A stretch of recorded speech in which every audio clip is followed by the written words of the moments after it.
அனைவருக்கும் வணக்கம். நமச்சிவாய. நான் உலக இந்து திருக்கோவில்கள் அமைப்பினுடைய நிறுவன தலைவர் சீனிவாசன்.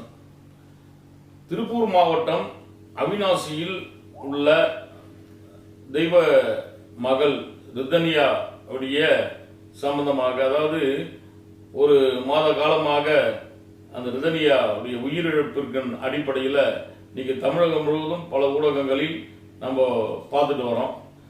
சொல்லப்போனால் அந்த பெண் குடும்பத்தாருக்கு அந்த பெண்ணுடைய உயிரிழப்புக்கும், அதாவது அதுக்கு உரிய நடவடிக்கை எடுக்கணும், அதற்குரிய தகுதியான தண்டனை வழங்கணும்.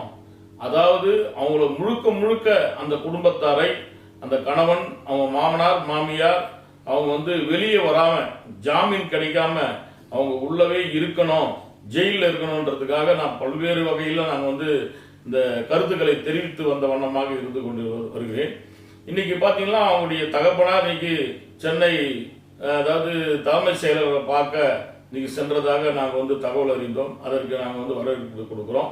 அதுவும் இல்லாமல் எங்களுடைய உலக இந்து திருக்கோவில்கள் அமைப்பில் உள்ள அத்தனை உறவுகள் சார்பாக நான் அதாவது லட்சக்கணக்கான உறுப்பினர்கள் எங்களுடைய அமைப்பில் இருக்கிறாங்க. அவங்களுடைய சார்பாக இந்திய மக்கள் மட்டுமல்ல, உலக மக்கள், உலக இந்துக்கள் எங்கெங்கு இருக்கின்றார்களோ அவர்களெல்லாம் அறிந்து கொள்ளுகின்ற ஒரு உண்மையான தகவலை நான் இங்கு பகிர வந்திருக்கின்றேன். இந்தியாவின் தற்கொலை செய்து கொண்டிருக்கின்ற நபர்களுடைய எண்ணிக்கை பார்த்தீங்கன்னா 2000 இருந்து 2018 வரைக்கும் சர்வே பார்த்தீங்கன்னா ஏறத்தாழ 15,500 பேர் இந்த மருந்து எடுத்துட்டு இருக்காங்க. சூசைட் பண்ணிக்கிற, தற்கொலை செய்து கொள்கின்ற மருந்து எடுத்திருக்காங்க. அதில் பார்த்தீங்கன்னா உயிர் இழந்தவர்கள் சுமார் 5,500 பேர் உயிர் இழந்திருக்காங்க. இப்போ நாங்கள் 2018 இப்போ 2025 வரை எத்தனை பேர் இது மாதிரி சம்பவத்தை ஈடுபட்டிருக்காங்கன்னு சொல்லி நாங்கள் சர்வே எடுக்கிறதுக்கான முயற்சி எடுத்திருக்கோம். அதே போல தெய்வ குழந்தை ரிதன்யாவுடைய இந்த மருந்து எது, இந்த உயிர்கொல்லி மருந்து, இந்த பூச்சி மருந்து அங்கு உள்ள மெடிக்கல்ல தான் வாங்கியிருக்காங்க அப்படின்ற கருத்து. அந்த மருந்து பார்த்தீங்கன்னா அது அந்தந்த தன்மைக்கான அடிப்படையில் இருக்கு. அந்த மருந்து, அதாவது எங்களுக்கு யாருன்னா கேட்டாலும் நான் சொல்ல வரும், அது சூழ்நிலை சொல்றேன்.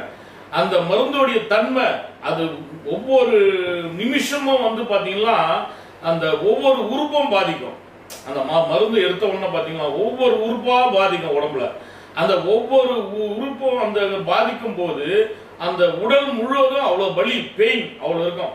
அந்த பெயின் அந்த புள்ள ஏறத்தாழ 3 மணி நேரம், குறைஞ்சபட்சம் 3 மணி நேரம் அந்த வலியெல்லாம் தாங்கி கொடுமைப்பட்டு சித்திரவதைப்பட்டு உயிரிழந்திருக்கின்றோம்.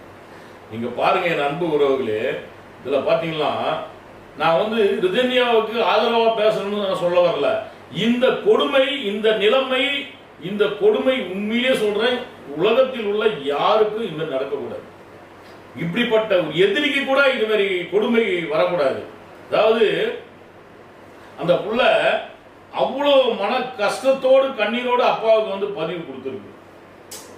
எப்படி பதிவு கொடுத்துருக்குது? அந்த உயிர் போற நேரத்தில் அந்த புள்ள அது மாதிரி பேசி பதிவு கொடுத்துருக்குது. காரணம் என்னன்னா, அதாவது குற்றவாளிகள் தப்பிக்க கூடாது. தண்டனை கண்டிப்பா யார் யார் என்னை கொடுமைப்படுத்தினாங்களோ, என்னை சித்திரவதைப்படுத்தினாங்களோ, அதாவது எங்க அப்பா கிட்ட அதாவது 300 சவரன் நகை வாங்கியிருக்காங்க. அது ஏறத்தாழ 85 லட்சம் 80 லட்சம் காரு வாங்கியிருக்காங்க. அது இல்லாம சீர்வரிசைகள் யாரும் வாங்கிக்கிறாங்க. 2 கோடி ரூபாய் செலவினம் தனியா பண்ணிருக்காங்க. இவ்வளவும் பண்ணி என்ன எப்படி வச்சிருக்கணும், என்ன அது மாதிரி வச்சிடலாம என்னை சித்திரவதைப்படுத்தி மனதாலும் உடலாலும் பாதிப்பு அடைய வைத்து என்னை இப்படி கொடுமைப்படுத்தினால்தான் நான் இந்த நிலைமைக்கு நான் போறேன் என்ற கருத்தை தெரிவித்து அந்த புள்ள செஞ்சிருக்குது. இதே புள்ள தைரியமான சூழ்நிலையில் நான் பாருங்க, காரு ஸ்பீடு, திரும்ப சொல்ற பாருங்க, ஸ்பீடு போகாம அதை பக்குவமா ஓரம் கட்டிடுச்சு.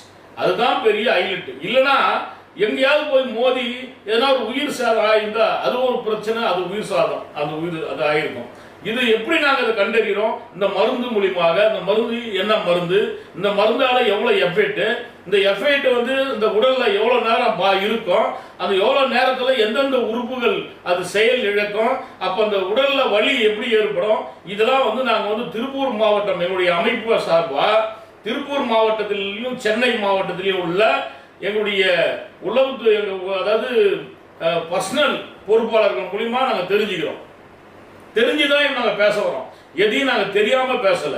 எது பேசினாலும் தெரிஞ்சு அறிந்து புரிந்து தேவை உள்ள மக்களுக்கு தேவை உள்ளது மட்டும்தான் நாங்க பேசுவோம். ஆகையினால இப்படிப்பட்ட விவகாரம் இன்னொரு கருத்தை நான் சொல்ல வர தமிழ் மக்களுக்கும் சரி, இந்த உலக இருக்கின்ற அனைத்து என் உயிர்களுக்கும் சரி, தயவு கூர்ந்து தற்கொலை முயற்சியை தவிர்த்து கொள்ளுங்கள். வாழ்க்கை வாழ்வதற்கு உங்களை வீழ்த்துகின்றவர்களை நீங்க உயிரோடு இருந்து அவர்களுக்கு தக்க தண்டனை கொடுக்கணும். நீங்க பாத்தீங்கன்னா இப்போ கூட பாருங்க, அந்த கவின் குடும்பத்துக்கு எப்படி பார்த்தாலும் இந்த ரிதன்யா என்ற அன்பு மகள் கண்டிப்பா அவ வந்து தெய்வமா வந்து கண்டிப்பா அந்த குடும்பத்துக்கு அரசாங்க தண்டனை ஒரு பக்கம் கொடுத்தாலும் தெய்வமா வந்து அந்த புள்ள பயங்கரமான தண்டனை கொடுக்கும்.